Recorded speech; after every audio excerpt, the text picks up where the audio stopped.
புவி மீது நிலையாக அருள் செய்ய வர வேணுமே, நீ அருள் செய்ய வர வேணுமே.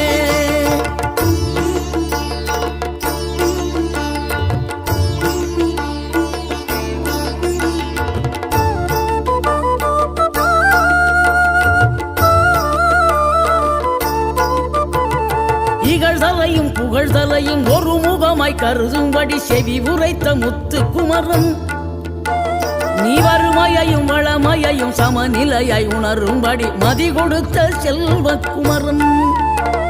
தடை 100 வந்தாலும் செயல் வெற்றி ஆக்கி தரும் தாராள குணம் கொண்டவன், நீ வலை வீசும் அறிவுக்கு தொலைவானவானாகி மாறா